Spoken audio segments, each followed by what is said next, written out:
seenaa keessatti waraanni gurguddaan addunyaa kamiyyuu tasaa boombiidhaan hin eegalu. Inni kan eegalu walitti dhaadachuun meeshaa waraanaa walitti agarsiisuu fi of tuulummaa daangaa darbuuni. Har'a Eeshiyaa Bahaa keessatti wanti deemaa jirus raafama waraanaa addunyaa isa dhumaatiif qaqawwee dursaati. Hoogganaan Kooriyaa Kaabaa Kiim Jong Un uffata waraanaa isaa uffatee ija ofitti amanamummaan guutameen qarqara Galaana Dhihaa Koriyaa dhaabbatee yaalii Misaa'elaa isa xumuraa fi sodaachisaa ta'e hoogganee jira. Kiim Ameerikaaf ergaa akeekkachiisaa jabaa dabarsee jira. Misaa'elaa balaafamaa Har'a milkaa'inaan yaalamee dabalatee ergaa akeekkachiisaa kanaan bal'inaan qabannee jirra. Chaayinaan murtee Tiraamp Hulaa Hormuz cufuu fudhatee akeekkachiistee kan jirtu yoo ta'u, yeroo muddamaa kanaatti ministeera dhimma alaa Raashiyaa Sergey Lavrov gara Chaayinaatti imalee jira. Moskoon, Beejingii fi Teheraan sarara tokko irratti hiriiranii tarkaanfii Ameerikaa kuffisuuf tarsiimoo waloo baafachaa jiraachuun saaxilamee jira. Maaliif Raashiyaa fi Chaayinaan Iraaniif gaachana ta'uu filatan? Isaaniif dantaan jiru maalidha? Gaaffii jedhu dabalatee muddama Hulaa Hormuz bal'inaan ni dhageessu.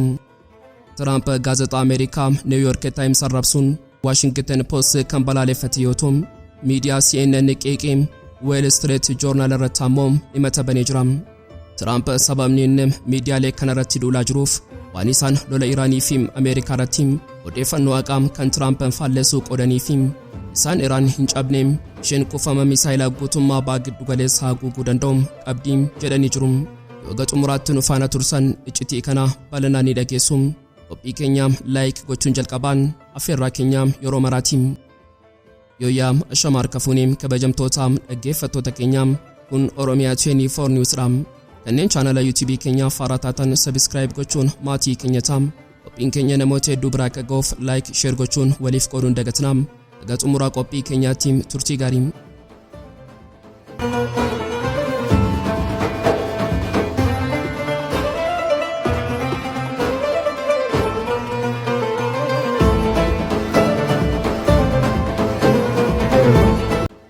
Samii addunyaa isa aara waraanaa fi dhiiga Bahaa giddu galeessaatiin dukkanaa'ee ture sana jalaam osoo iji keenya sirriitti ifa hin argin har'a dambalii sodaachisaa fi seenaa garagalchuu tokkotu Eeshiyaa Bahaa ka'ee jira. Namoonni baay'een keessattuu hayyoonni siyaasaa warra dhiyaa tokko yeroo Kiim Jong Un Misaa'ela yaaluun kuni qoosaadhaam inni hin loluun beela biyya isaa keessa jiru uwwifachuuf qofa saba isaa gowwomsaam waraana Ameerikaa waliin banuu hin danda'u jedhanii tuffatu. Garuu warri akkas jedhan seenaa waraanaa fi dhugaa addunyaadhaam guutummaatiin kan wallaalanidha. Mee waraanaa Ameerikaa fi Iraan isa ji'a tokko guutuuf dachee raasee eenyu kana dhaabbatee haa yaadannu. Waraanni sun akkamitti eegalee? Tiraamp Twitter irra taa'ee dhaadatee Iraan ammoo gammoojjii keessatti Misaa'ela lafa jalaa baasuun agarsiiste. Yeroo sana addunyaan lamaan isaanii ni doorsisu malee lola hin banan jechuun of gowwomsitee turte. Garuu dhuma irratti kan ta'e dhaadannoon sun gara rooba Misaa'elaatti jijjiiramee xiyyaaronni doolaara miliyoona 100 lakkaa'aman F-50 samii Iraan irratti harca'an. Dinagdeen addunyaa Hulaa Hormuz irratti hudhame. Seenaa keessatti waraanni gurguddaan addunyaa kamiyyuu tasaa boombiin hin eegalu. Inni kan eegalu walitti dhaadachuun meeshaa waraanaa walitti agarsiisuu fi of tuulummaa daangaa darbuuni. Har'a Eeshiyaa Bahaa keessatti wanti deemaa jirus raafama waraanaa addunyaa isa dhumaatiif qaqawwee dursaati.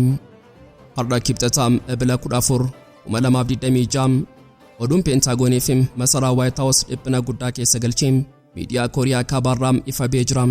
Hoogganaan biyyattii Kiim Jong Un uffata waraanaa isaa uffatee ija ofitti amanamummaan guutameen qarqara Galaana Dhihaa Koriyaa dhaabbatee yaalii Misaa'elaa isa xumuraa fi sodaachisaa ta'e hoogganee jira. Yaaliin har'aa kun Misaa'ela lafarraa dhukka'u miti. Inni doonii waraanaa ammayyaawaa kan bara darbee tajaajila eegaltee fi maqaa Chooyi-hoon jedhamtuun beekamturraa kan nu kaafamedha. Misaa'elonni kruuzii fi misaa'elonni farra doonii sagalee bakakkaa dhageessisanii doonirraa furguqqifamuun qilleensaa fi bishaan jidduu riigaa balali'anii galma yaadamee haala ajaa'ibsiisaa fi qulqullina olaanaa ta'een barbadeessanii jiru. Kiim Jong Un yeroo misaa'elonni kunniin galma diinaa daaraa godhan arguun kolfa injifannootiin guddina humna tarsiimoo waraana keenyaatti baay'ee gammadeera jechuun labse. Garuu iccitiin yaalii har'aa asitti hin dhaabbatu. Maaliif Ameerikaan yaalii kanaaf hafuura cittee? Deebiin isaa garaagarummaa Iraanii fi Kooriyaa Kaabaa gidduu jiru keessa jira. Waraana Bahaa giddu galeessaa keessatti Iraan dooniiwwan waraana Ameerikaa akka USS Abraham Lincoln sodaachisuuf Misaa'ela baalastikii fi diroonota of ajjeesoo dhibbaan lakkaaman yeroo tokkotti roobsuu Tarsiimoo jedhu fayyadamaa turte. Humni kun doonii Ameerikaarraan miidhaa qaqqabsiisuu danda'a. Garuu guutummaatti bishaan akka dhidhimsu gochuun ulfaataadha. Hayyuun Kooriyaa Kibbaa Instituutiin qorannoo baafagoo kan ta'e Lim Iyulchol dhugaa dhooftuu kanaam addunyaaf saaxilee jira. Kooriyaan Kaabaa ergaa ifaa Waashingitaniif dabarsitee jirti. Waraanni isin nu waliin gootan waraana baa giddu galeessaa wajjin gonkumaa tokko miti. Misaa'elli Kuruuzii farra doonii Kooriyaa Kaabaa har'a yaalte kun mataa waraanaa idilee osoo hin taane mataa waraanaa niwukileeraa taaktikaalaa baachuuf kan diizaayinii godhamedha. Mee kanaam ija sammuutiin haa ilaallu. Ameerikaan doonii xiyyaaraa baatuun kan akka USS Gerald R. Ford kan doolaara biliyoona 13 baasuun kan loltoota 4,500 fi xiyyaarota 75 baatuun gara Eeshiyaa baatti yoo ergite Kooriyaan Kaabaa misaa'ela 500 itti roobsuun isheen barbaachisu.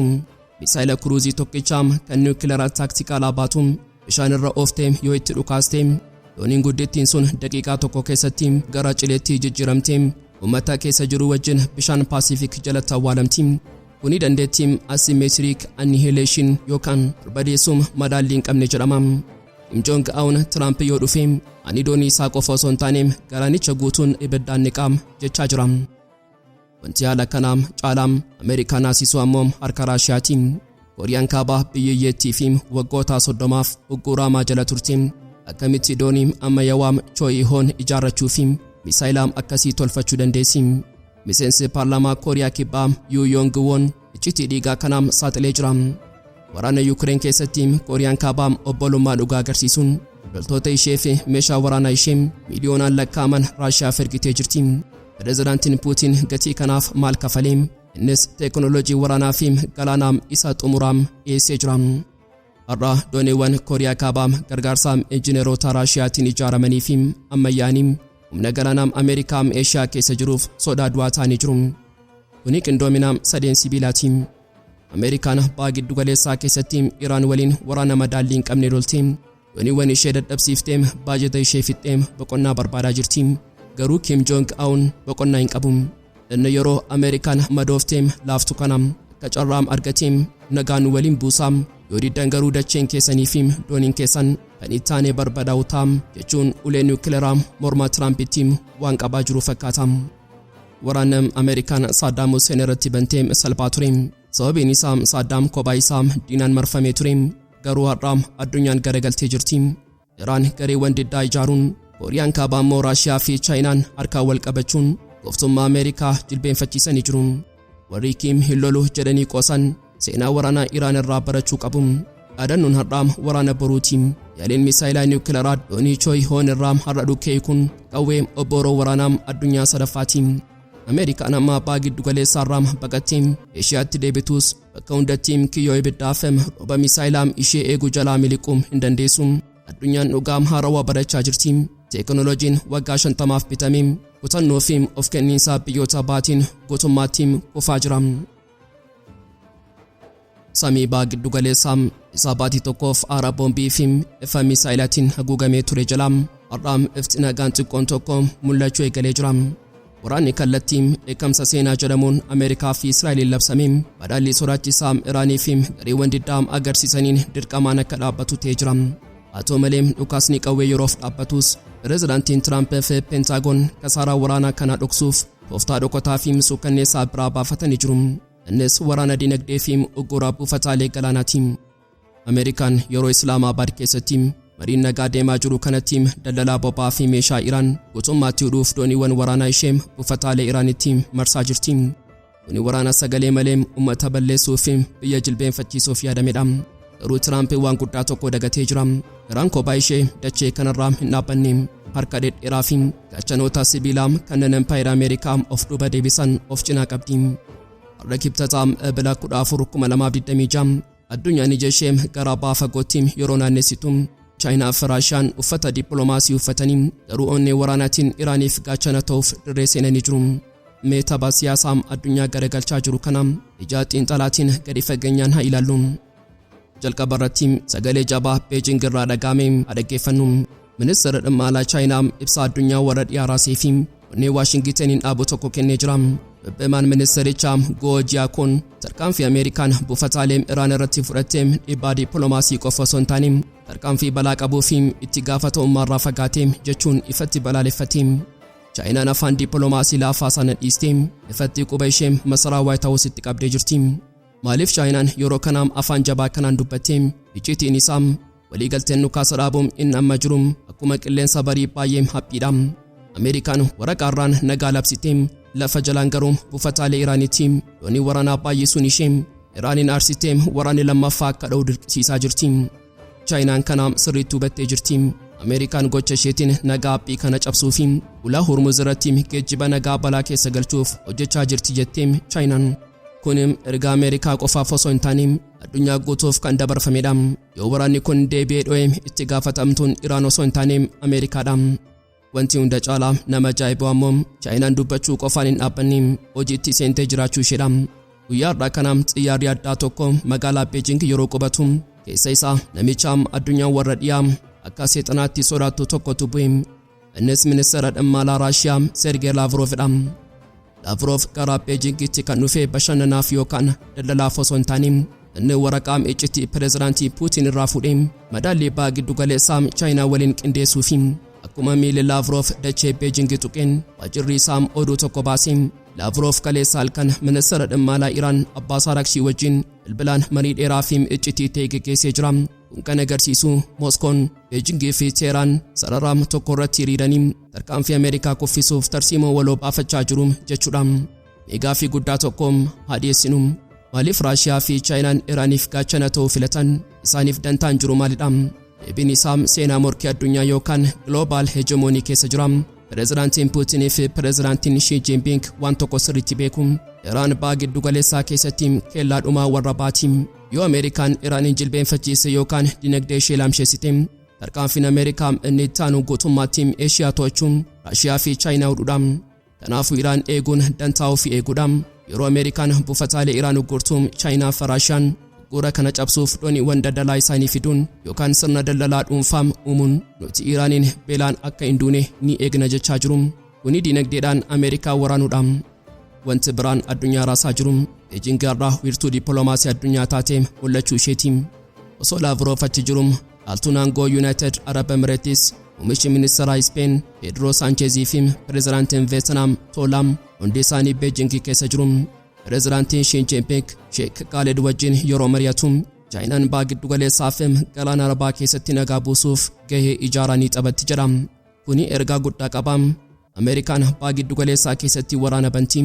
Chaayinaan ammoo nagaa fi ijaarsa fiduuf dhuftee jirti. Biyyoonni Arabaa waan kanaam argaa jiru. Isaanis eegumsa Ameerikaa abdachuu dhiisanii gara Chaayinaa fi Raashiyaatti ija isaanii naanneffachaa jiru. Tiraamp waraana kana keessatti meeshaa waraanaa isaa fi uftuulummaa isaa gubee jira. Amma uggura buufataa fayyadamee marii Islaamabaad keessatti gaggeeffamuuf deemu irratti Iraaniin jilbeenfachiisuuf yaalaa jira. Garuu Lavrovii fi Xi Jinping Xiinxala sana duuba dhaabbatanii Iraaniif gaachana yeroo ta'an uggurri Ameerikaa sun afuufee bishaaniitti yaafa. Masaraa White House keessa namichi taa'u Donald Trump ijaarsa waraanaa qofa osoo hin taane waraana cimaa biraa miidiyaalee gurguddoo addunyaa irratti labsee jira. Gaazexaan akka New York Times, Washington Post fi miidiyaaleen akka CNN fi Wall Street Journal kanneen seenaa Ameerikaa keessatti mootummoota kuffisanii kaasan har'a Trumpiif diinota uummataa ta'anii jiru. Waraana xiinsammuu fi dhugaa kana gadi fageenyaan haa ilaallu. Waraanni ba'aa giddu galeessaa erga xumuramee booda Tiraamp uummata Ameerikaa fuuldura dhaabbatee Iraaniin guutummaatti barbadeessineerra injifannoo seena qabeessaa galmeessineerra jechuun of jajee. Garuu miidiyaaleen Ameerikaa warri ijaa fi gurra qaban dhugaa kana hin fudhanne. Isaan dirree waraanaarraa Pentaagoon keessaa fi maddoota basaasummaarraa ragaa funaanuun lakkiin Iraaniin jilbeenfanne misaa'elli isaanii harki walakkaan nagaadha. Injifannoon dippiloomaasii kan Iraaniitii jedhanii saaxiluu eegalan. Kuni Tiraampiif dhukkubbii mataa ture. Inni miidiyaa dhugaa gabaasuu hin barbaadu. Inni kan barbaadu miidiyaa isa faarsu. Isa dhugaa dhoksee sooba isaa akka dhugaatti uummataaf lallabudha. Akka xiinxaltoonni tokko tokko ifa qoosaan jedhanitti Tiraamp miidiyaa kan Ahmad Muusaa yookaan gaazexeessaa biyya Masrii kan mootummaa qofa faarsuu barbaada. Yeroo New York Times Iraan injifatteetti jedhee barreessu Tiraamp dallansuudhaan bobee Twitter irratti isin gaazexaa fashalaa fi loogii hojjetudha. Iraan guutummaatti daaraa taateetti yoom dhiifama nu gaafattu jechuun iyyuu eegale. garuu aariin Tiraamp kana qofa miti. Kaleessa Tiraamp gaazexaa guddicha Wall Street Journal irratti himannaa seeraa banee jira. Dhugaa saaxiluu isaaniitiif isaan adabuuf garuu mana murtii keessatti guutummaatti mo'amee jira. Uffaatiin seeraa kun aarii inni miidiyaalee irratti qabuun dachaa godhe. Akkuma mana murtiitti mo'ameen eeboo isaa gara New York Timesitti garagalchee haleellaa jechoota isaa hamaa itti roobsee jira. Maaliif Tiraamp akkasitti miidiyaa sodaata? Maaliif akkasitti jibba? Iccitiin isaa Tiraamp waraana Iraan kana kan eegaleef sababa siyaasaa biyya keessaatii fi filannoo itti aanu mo'achuuf pireezidaantii jabaa of fakkeessuu barbaada. Garuu miidiyaaleen yeroo kasaaraa waraanaa kana xiyyaara F-50 fi A-10 kufuu isaa, dinagdeen Ameerikaa miidhamuu isaa fi Iraan ulaa Hormuz cufuu ishee saaxilan fakkii Tiraamp ijaaraa jiru sun dhoqqeetti makame. Tiraamp injifannoo guutuu barbaada. Miidiyaan ammoo walxaxiinsaa fi kasaaraa gabaasan kun morkii gidduu dhugaa fi sobaa jiru ta'ee jira. Waraanni inni lammaffaan amma eegalamee jira. Waraanni dirree ba'aa giddu galeessaa yeroof qabbanaa'us waraanni yaadaa Waashingten keessatti dhu'ee jira. Tiraamp miidiyaa kamiyyuu kan isaa hin faarsine akka oduu sobaa fi diinaatti ramada. Kuni dimokiraasii Ameerikaa isa mirga barreessuu fi dubbachuu irratti hundaa'e kanaaf balaa guddaadha. Yoo pireezidaantiin biyyattii miidiyaa dhugaa dubbatu cufsiisuuf yookaan sodaachisuuf yaale sirni biyyattii gara abbaa irrummaatti ce'aa jira jechuudha. Walumaa galatti dhimmi Iraan qabxii murteessaa ta'ee jira. Iraan dachee ishee irratti waraana ofirraa qolachuu qofa osoo hin taane siyaasa keessoo Ameerikaa guutummaatti jeeqxee jirti. Pireezidaantii fi miidiyaa biyyattii walitti buustee jirti. Tiraamp dachee waraanaa irratti Iraanin jilbeenfachiisuu dadhabe. Amma waraqaa fi qalama miidiyaalee Ameerikaa jilbeenfachiisuuf wixxifachaa jira. Addunyaan amma Tiraamp waraana miidiyaa kana mo'atee dhugaa awwaalamu. Miidiyaan Ameerikaa dhugaa dhooftuu sana uummataaf ifa gochuu itti fufaa laata jechuun tapha siyaasaa kana hordofaa jirti. Egaan kabajamtoota dhaggeeffattoota Oromiyaa 24 News qophii isaatii kanaaf qabannee dhiyaannee asuma irratti goolama. Kanneen chaanala YouTube keenyaaf haaraa taatan subscribe gochuun maatii keenya ta'aa. Qophiin keenya namoota hedduu bira akka ga'uuf like share gochuun waliif qooduun dagatina. Xumura qophii keenyaatti waan nu faana turtaniif galatooma.